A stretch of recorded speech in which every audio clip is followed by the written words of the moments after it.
Hello，大家好，歡迎大家收睇夢想家嘅 channel，我係 Tommy。今期節目咧，Tommy 咧就翻到嚟公司呢邊啦。咁我哋就列咗一張中山嘅各個鎮街嘅分佈圖啦，包括各鎮街嘅一個價格圖啦。咁今日咧，我哋就會用翻呢一條片嘅時間，同大家嚟講下中山嘅分佈係點樣嘅，包括嚟講邊啲區域值得我哋去購買，或者值得我哋考慮嘅。咁就大家如果有興趣，歡迎點個 like 或者將我哋嘅視頻 share 出嚟，咁我哋就即時去片。好，咁我哋可以睇翻啦，呢個就係整個中山嘅各大鎮街圖啦。咁中山嚟講咧，總共係有15個鎮，加埋8個街道嘅，即係總共23個街道啦。咁其實我哋嘅分佈係可以以中部、北部、南部、西部同埋東部幾個部分嚟組成嘅。咁我哋首先睇翻南部，南部咧係點樣劃分咧？咁下面我哋見到我哋嘅坦洲鎮啦、三鄉鎮、神灣鎮，包括板湖鎮呢4個鎮咧，就形成咗我哋中山嘅南部片區啦。咁我哋下面呢個位置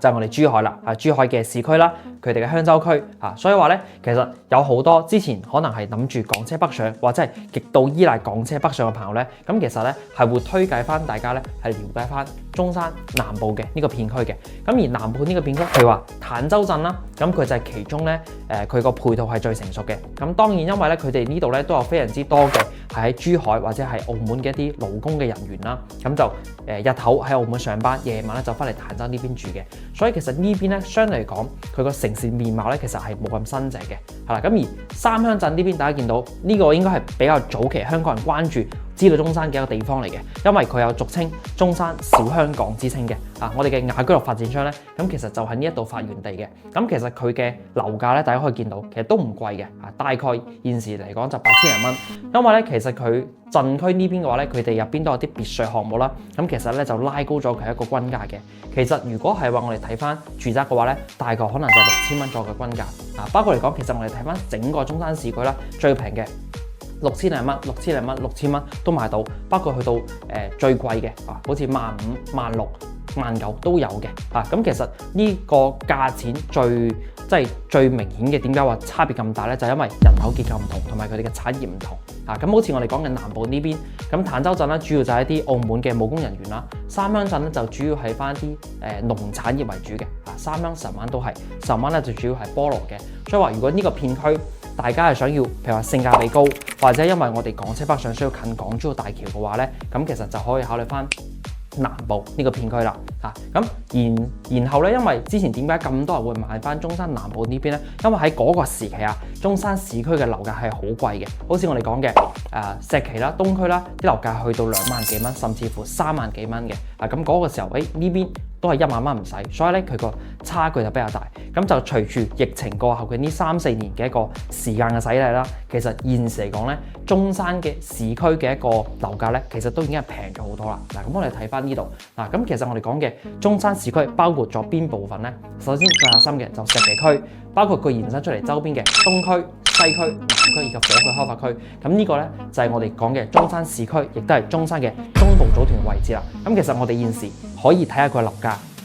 石岐區15000幾，東區咧16000幾，火炬區13000幾，以及西區都係12000幾。咁可以對比翻，如果係有3-4年前了解過中山樓盤嘅朋友們，可能就知啦。嗰個時候2萬幾、3萬幾蚊，現時咧講緊即係1/2到1/3嘅價錢。所以話咧，現時呢邊嘅性價比係相當之高嘅。而且如果係話我哋諗住喺呢邊退休，或者我哋想享受啲高品質生活嘅話咧，咁 Tommy 咧係會推介大家喺翻市區呢邊嚟揀樓嘅。咁咩叫高品質嘅生活咧？第一個醫療配套咁成個中山市區咧有現時嘅3間三甲區醫院嘅，包括中山市人民醫院啦、中山市博愛醫院啦，同埋中山市中醫院嘅。包括嚟講，現時仲有個中山市人民醫院嘅新院區咧，都係正在喺呢度嘅。所以話咧，我哋喺住喺市區度，都係大概10至15分鐘嘅時間咧，就已經係可以享受到中山最優質、最好嘅一個醫療配套啦。第二個就係商業咁現時嚟講咧，中山嘅大型商業、大型 shopping mall 咧，基本上都係集中喺中山市區範圍內嘅。譬如依家最 hit 嘅中山嘅一個富逸城 Top Park 啦，佢位置就喺火炬開發區。咁呢個就屬於火炬區同埋東區嘅一個交界位置嚟嘅。咁包括仲有石岐嘅萬象匯啦，就喺石岐區包括嚟講東區仲有個 Coco City 啦。有石岐，仲有個石岐大信啦等等啦，咁其實都係集中喺呢個位置嘅。所以話大家需要方便買嘢嘅話咧，咁就都係集中喺呢一區。第三個就係學區啦，咁學區咧可能大家現時用唔到，但係如果話我哋而家買咗呢層樓，可能我哋喺10年、20年之後，我哋需要轉手翻出去嘅話咧，咁市區呢度咧就會有好大優勢啦。因為咧佢哋呢度咧集中嘅係整個中山市最好嘅學區房嚟嘅，包括我哋石岐啦，譬如話有石岐第一小學啦、華僑中學啦等等啦，東區有朗城小學等等啦，咁都係中山人非常之中意，即係包括佢哋師資都係非常之好嘅學區嚟嘅，所以話大家如果以後轉手咧，咁一定係呢個區域咧更加容易轉手出去一啲。好啦，咁我哋講咗其實成個中山市區啦，咁其實中間其實有啲我哋講其中一啲板塊啦，咁可能大家喺網上都了解得比較多嘅，包括火炬區啦，咁比較熱門嘅佢就會有一個叫做博愛7路片區，就係連接住中山嘅東區同埋博愛路嘅，咁就即係連住中山嘅火炬區同埋東區嘅。咁呢邊現時嘅均價啦，譬如大概就1萬到15000蚊左右，譬如話有宇陽新天地啊、博愛里啊、澳豐 D 等等個項目啦，咁再去咧就呢邊會有個太陽城嘅，咁太陽城咧相對嚟講就係比較多外地人居住嘅。咁如果話我哋想揾翻啲本地人多啲嘅，咁譬如話好似依家石岐啦，咁都係多咗好多嘅4類住宅。譬如話現時石岐嗰邊已經有2個4類住宅開咗盤啦，一個咧就龍湖香山頌啦，同埋仲有一個咧係嗰個陰陽遇神嘅位置，屬於石岐經濟總部附近400米左右咧就會有2個地鐵站啊，包括個學區咧都係中山咧數一數二嘅，所以話咧佢嗰2個盤一開盤咧都受到好多中山本地人嘅喜愛嘅。咁然後仲有咧就係西區啦。咁西區咧熱門樓盤咧不得不講就3個，一個華潤人行公園4季，第二個咧幸福匯，第三個咧就中旅彩虹。咁呢3個咧都係港人社區嚟嘅，非常之多嘅香港人咧就中意住喺呢一區，因為呢一區咧佢冇咩特別多嘅工業，而且佢樓下嘅配套相當之方便。我哋步行咧就有直通巴士、商業街，包括中山中醫院、濕地公園等等嘅配套咧都集中喺呢一區嘅。所以話如果係我哋年紀比較大長者想要退休養老，同埋咧我哋可能又唔係咁中意打車啦，同埋我哋中意又冇開車嘅話咧，咁其實西區咧都係個唔錯選擇嚟嘅，而且佢哋現時價錢咧大概都係15000蚊左右均價。咁除咗呢幾個區之外咧，仲有就係南區啦。咁南區咧其實都係近呢1年嚟啦，我哋可能就先比較多香港人咧熟知嘅地方嚟嘅。因為其實我哋往前翻3、4年啦，其實南區一路都冇咩新盤係特別適合我哋香港人嘅。咁然後咧都係喺呢1、2年嘅時間，南區出咗個盤叫做遠洋天柱，個位置咧就屬於喺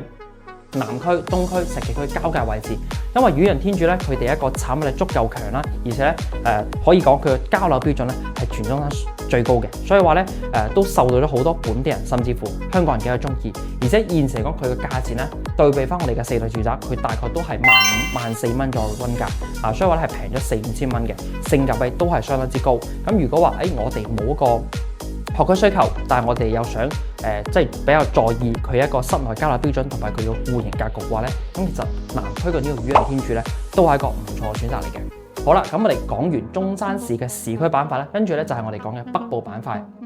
咁北部板塊咧，包括咗就有南頭鎮啦、黃埔鎮啦、folke家鎮等等嘅。咁其實咧，北部片區板塊咧，喺我哋近呢年零時間嚟咧，其實咧佢嘅熱度咧係降低咗好多嘅。點解咧？因為之前中山市區樓價貴嘅時候，譬如2、3萬嘅時候咧，咁嗰個時候我哋講嘅呢個北部片區大概均價都係1萬蚊左右。咁其實佢都係有個水位差嘅。咁就會有好多嘅港澳朋友啦，咁就會考慮翻，市區太貴，我哋願意坐多半鐘頭嘅車程，咁樣我哋就會睇翻北部片區呢邊。咁咧其實北部片區呢邊咧，佢哋係會臨近住佛山嘅順德同埋廣州南沙片區嘅。咁呢邊咧主要都係一啲工業為主，譬如話南頭鎮啦，主要咧就係一個小家電啊，咁咧就都有被稱為小家電之鄉嘅。咁現時嚟講，整個北部片區咁咧，其實最 hit 嘅咧都係南頭鎮嘅海岸繽紛城就係現時佢係有翻全中山最大嘅 shopping mall 嘅海岸繽紛城嘅 shopping mall 啦，包括其實都有好多一啲香港嘅知名嘅藝人啦，咁其實都係集中喺呢一區嘅。咁當然佢個面積咧係比較細面積嘅，屬於公寓型產品啦。咁最細嘅面積40平方左右，總價咧講緊都係30零萬就可以買到啦。咁如果話我哋唔介意坐得半個鐘頭嘅車程，以及嚟講我哋嘅預算可能大概就喺40零萬左右，同埋想買啲細面積單位又將留學方便嘅話咧，咁其實都可以考慮翻南頭鎮嘅海岸繽紛城。咁當然啦，佢畢竟唔算真正嘅住宅項目。如果話大家想考慮翻住宅同埋係想要享受啲比較優質啲嘅地段嘅話咧，咁建議翻都係考慮翻中山嘅市區中部板塊呢一塊。好，咁講完翻北部啦，咁嚟就再嚟講翻西部。西部呢邊咧就包括咗有古鎮啦、小欖啦同埋橫欄嘅。咁其實西部呢邊咧，Tommy 咧係唔推介即係鏡頭前各位港澳客戶啦，或者係華僑客戶去購買嘅。點解咧？因為呢個位置第一個佢距離我哋嘅深圳呢邊或者係我哋珠海咧，其實都係好遠嘅即係我哋從坦洲譬如呢邊過或者係翠亨呢邊過去嘅話咧，都要差唔多40-50分鐘嘅車程。而且呢邊嚟講咧，佢都係一個工業重鎮古鎮，相信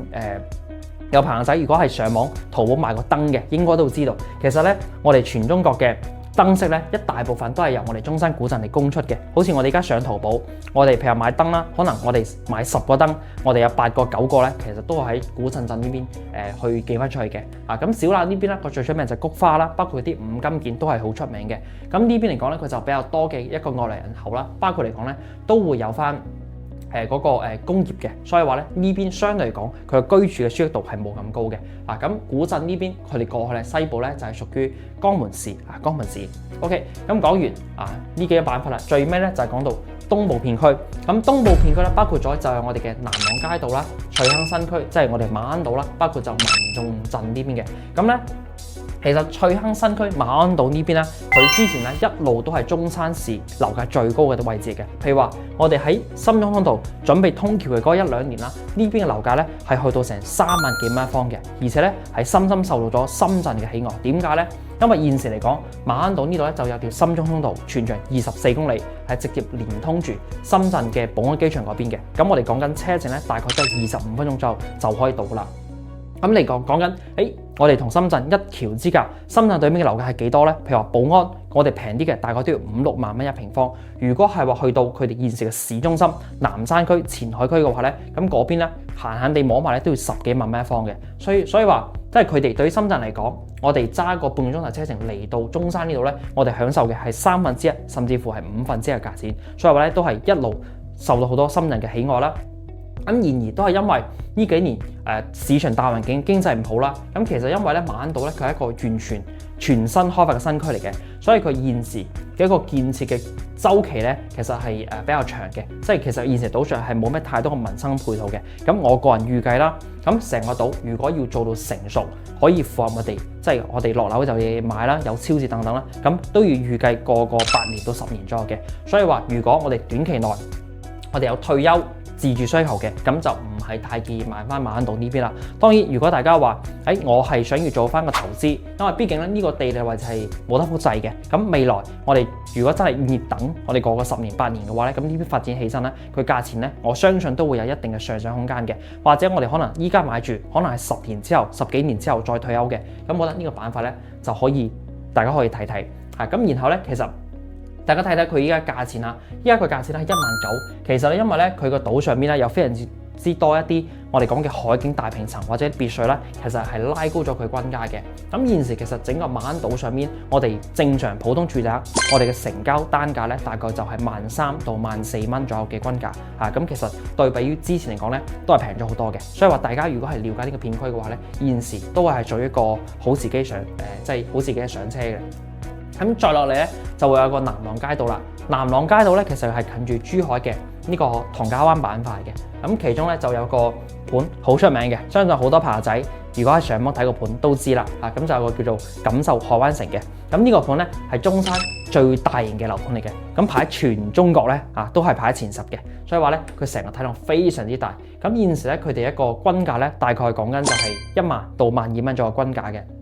咁呢個樓盤咧，其實咧Tommy 係唔咁推介大家去睇或者去購買。點解咧？因為佢個體量實在太大啦。即係如果話我哋買落嚟，咁如果諗住係自住我唔諗住放咗出嚟嘅，當然冇所謂你覺得住得舒服，佢即係有海景嘅或者中意嘅環境冇問題。但係如果我哋諗到日後，譬如都係10年8年後或者近幾年啦，如果我哋想賣嘅話咧，呢個位置係非常之難賣嘅。點解咧？因為佢樓盤嘅體量非常之大，已經係講供同需咧係失衡咗噶啦，即係話我哋到時賣翻出去咧，可能我哋同嗰個卷或者我哋同一棟咧已經係有成幾百幾千個單位同一樣嘅係嚟出售啦，所以話嗰個時候咧就會打價格戰啦，非常之難甩手嘅。所以話如果大家諗住自住唔諗住甩手咧，咁就可以考慮翻呢個板塊。咁而民眾鎮呢邊嘅話咧，其實現時咧個熱度都係麻麻地啦。因為之前咧其實呢度咧都係話深中通道落橋點，包括嚟講咧就係佢比亞迪咧就會設入咗一個廠啦喺呢個位置，咁就帶嚟咗幾萬嘅人口啦。但係其實我哋嚟咗呢幾萬人口之後咧，咁其實後期咧就都係冇咩特別多嘅新嘅血液湧入呢個板塊啦，所以話咧其實都唔係好支撐到呢個板塊嘅嗰個價值或者佢嘅價錢繼續往上走嘅。以及嚟講咧就係呢個位置佢同樣個配套都唔係咁完善，所以咧好多人咧就會我寧願俾多少錢，即係特別而家市區平嘅情況之下，我哋揀翻中山嘅一個核心板塊啦，譬如話西區火炬區、石岐、東區、南區呢個板塊啦，咁其實就可以享受到更加之優質嘅一個配套啦。好啦，咁我哋咧今日咧就用咗一期嘅視頻啦，同大家嚟講解咗成個中山佢所有嘅一個鎮區鎮街嘅分佈圖係點樣嘅，包括每個鎮街佢嘅大概價錢啦，包括適合咩人群咁如果大家譬如話對中山都想繼續了解深啲啦，或者係可能係現時我哋啱想了解中山嘅，咁都可以 WhatsApp 或者電話聯絡我哋，咁我哋咧都可以根據翻你嘅情況啦，去做一分析，咁又推介翻適合你哋嘅一個區域同埋一個樓盤。好，咁我哋就今日節目到呢度，我哋下期節目再見。